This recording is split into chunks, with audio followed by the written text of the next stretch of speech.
Hola, ¿qué tal? En esta presentación voy a tratar de hacer un resumen a día 10 de abril de cómo está la situación epidemiológica del COVID en España. Mirad, esta diapositiva ya la utilizamos en la presentación anterior y es una línea temporal de la aparición de este problema. Recordad que el 8 de diciembre aparecieron esos primeros casos de neumonía en Wuhan y después hay una serie de hitos donde el que más me interesa ahora mismo para comentar es cómo el 13 de enero aparecen ya casos de neumonía fuera de China y los test de diagnóstico. Fijaos que el 31 de enero es cuando se declara la enfermedad como una patología de emergencia y de interés internacional y el 11 de marzo se declara ya la enfermedad como una pandemia global. Bueno, ¿y qué pasa a nivel de España? Por tratar de hacer un pequeño resumen a lo que todos hemos vivido, he hecho otra línea temporal análoga a la anterior. Fijaos que el primer caso en España es el de La Gomera, se registra el 31 de enero y el siguiente hay que esperar hasta el 10 de febrero en La Palma. El primer caso peninsular es el 24 de febrero y es en Barcelona. Y fijaos que el 26 de febrero se detecta en Sevilla el primer contagio a nivel local. No había sido un caso importado por un viajero que viene de Italia o China, sino que este caso fue de contagio aquí propiamente en el territorio nacional. El 4 de marzo se detecta la primera muerte y el 6 de marzo se practica la primera cuarentena grupal en Haro, en La Rioja. El 11 de marzo, como he dicho antes, se declara la pandemia y en España ya hay 2.200 contagiados con 54 fallecidos. Y fijaos que en una semana se ha pasado de una muerte a 54 y 4 días después se declara el estado de alarma.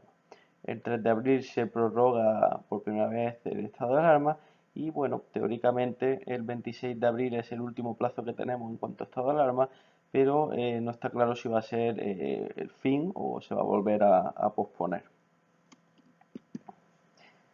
Mirad esta gráfica donde, pues si os dais cuenta, antes del 13 de marzo la incidencia de casos es tan pequeña que en la escala de esta gráfica no se ve. Es a partir de mediados de marzo, que es justo cuando se empieza el estado de alarma ante la elevación de los casos de forma exponencial, cuando aumenta el problema a este calibre.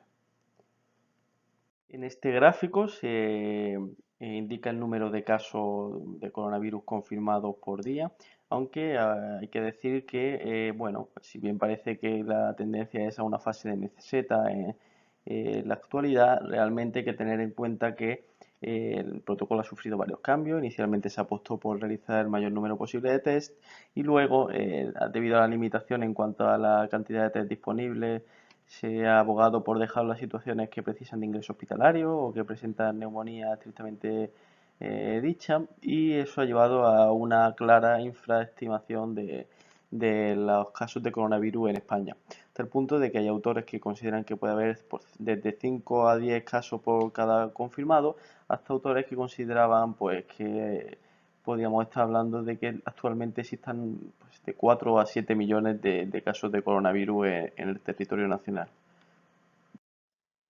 Bueno, en esta diapositiva se representa el total de casos en España y luego divididos por autonomía. Como podéis ver, hay 157.022 casos en España, en el territorio nacional, siendo el segundo país del mundo con más casos de coronavirus confirmados.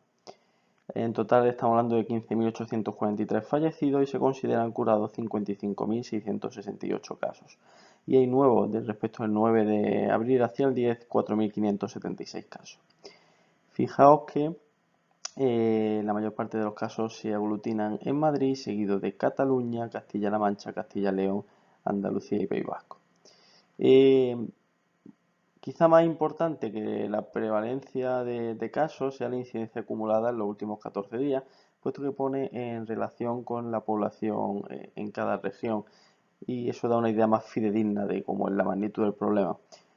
Así, Andalucía pasa a un papel más secundario cuando se tiene en cuenta la incidencia acumulada en esos últimos 14 días y sí que pasan a un papel más preponderante, pues por ejemplo Aragón, Cantabria, Castilla-La Mancha con 449 casos por 100.000 habitantes, Castilla y León y Cataluña, Madrid con 383, Galicia también Navarra, País Vasco y la mayor incidencia acumulada en los últimos 14 días en La Rioja con 580 casos por cada 100.000 habitantes. En general, de forma paralela al número de casos va el número de pacientes hospitalizados y sí quiero hacer hincapié sobre que Madrid, que veis un superíndice en los casos que han precisado hospitalización, ese superíndice quiere decir que no se tienen datos sobre la incidencia total y lo que ahí hay es los datos de prevalencia actual, es decir, el número de pacientes que están actualmente hospitalizados o bien que están actualmente en la UCI. Que como veis son 1.400 pacientes actualmente en la UCI solamente en Madrid.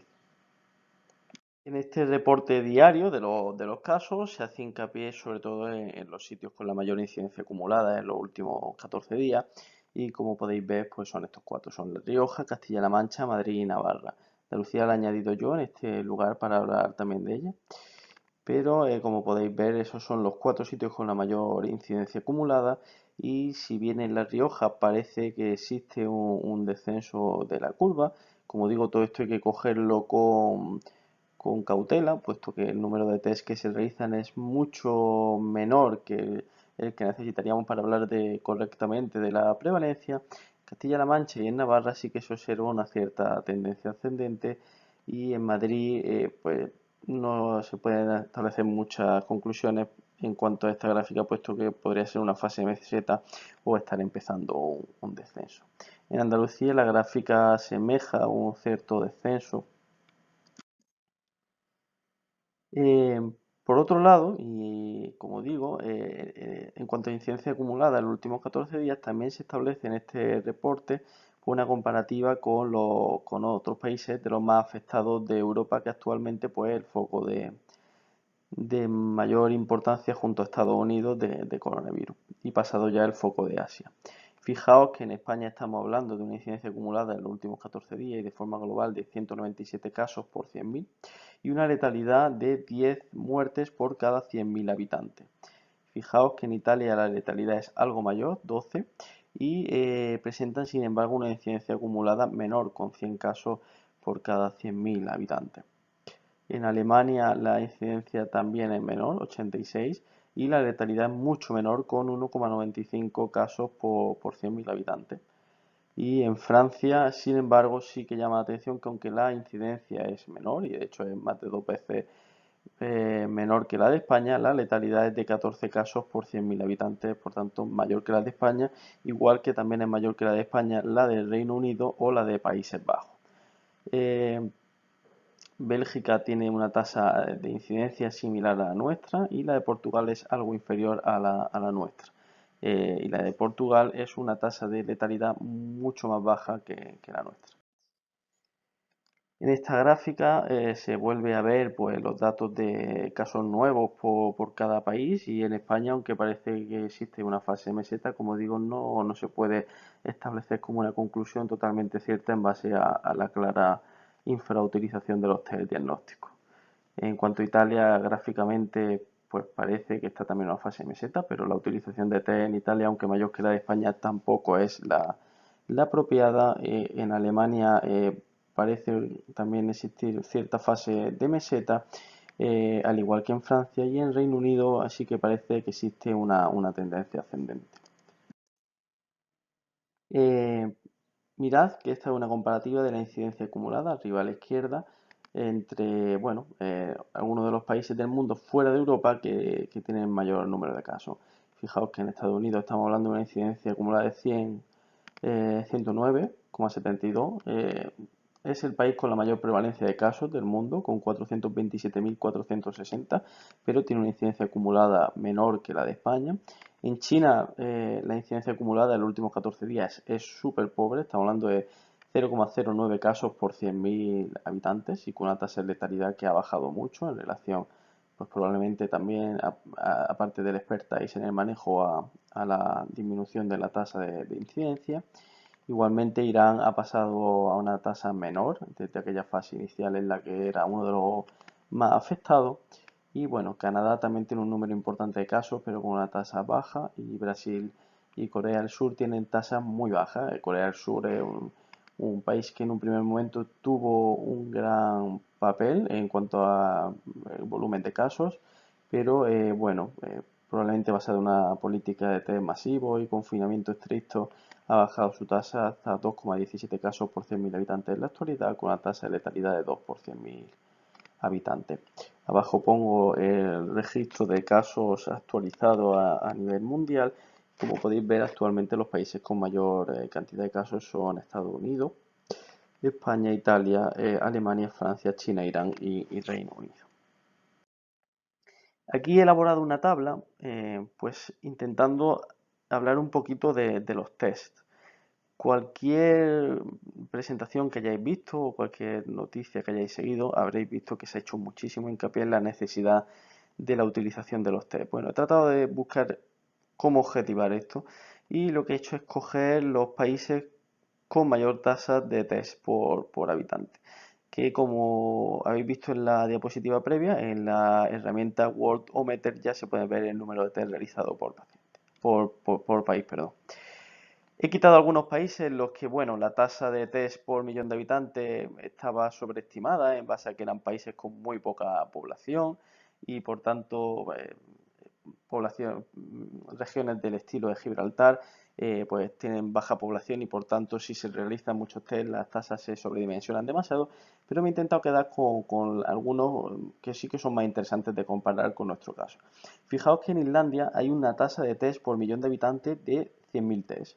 Eso implica un 9,3% de la población testada con 34.000 test, ¿vale? Es decir, que son unas tasas muy elevadas, pero hay que tener en cuenta el número absoluto también.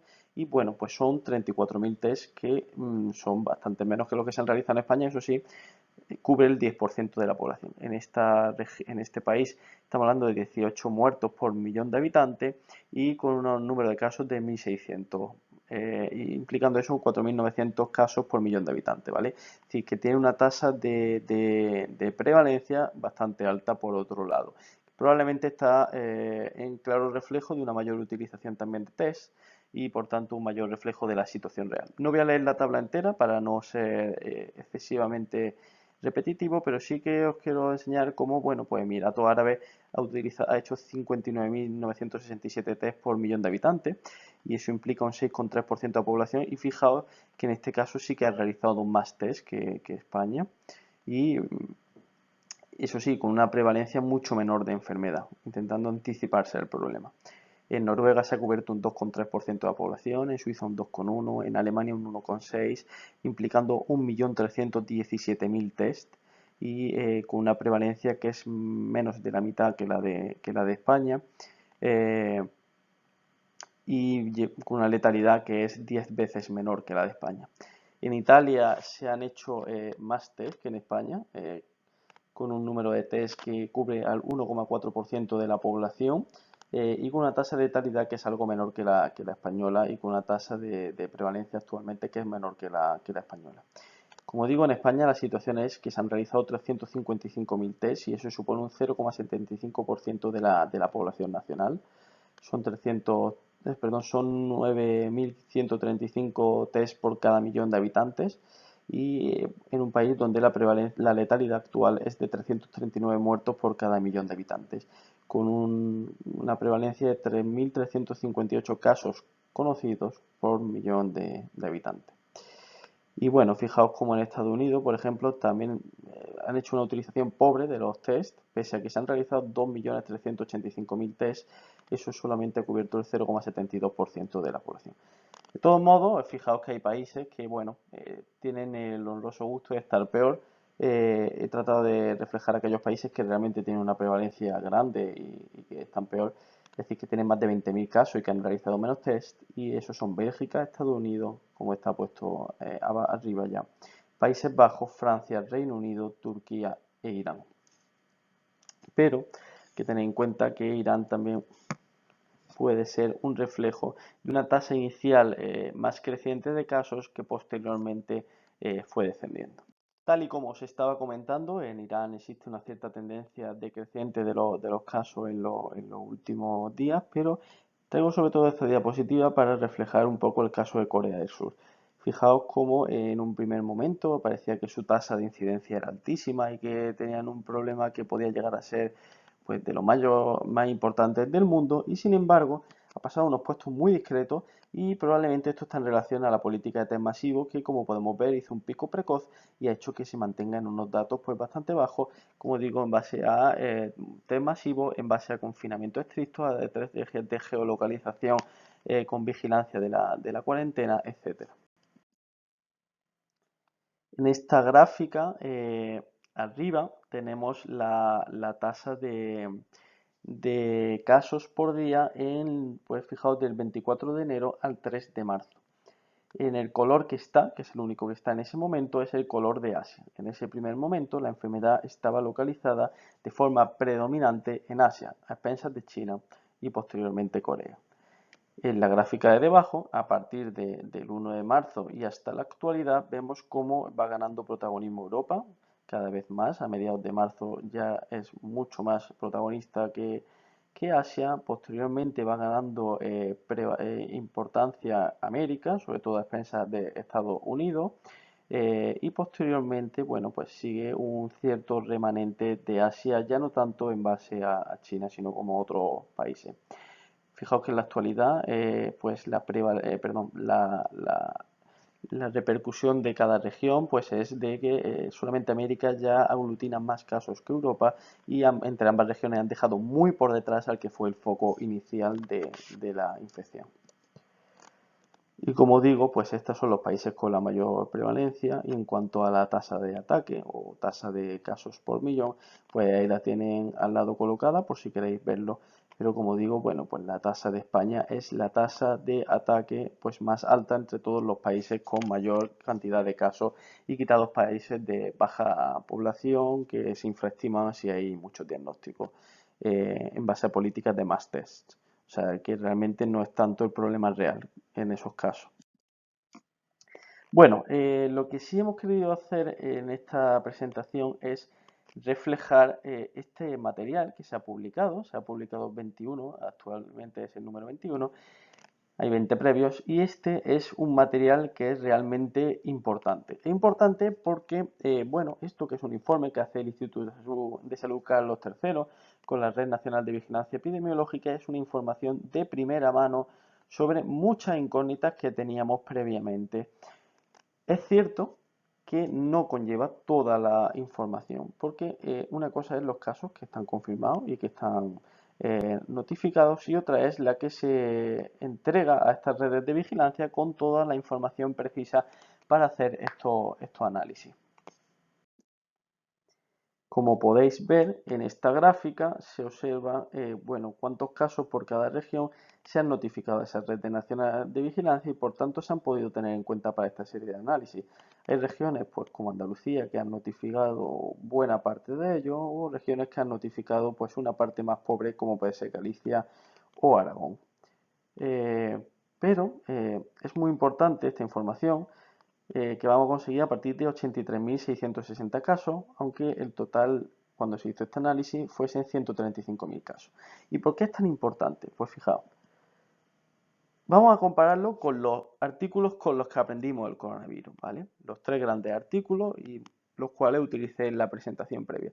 Este primer artículo, pues, fue publicado en New England, tenía 1.099 casos.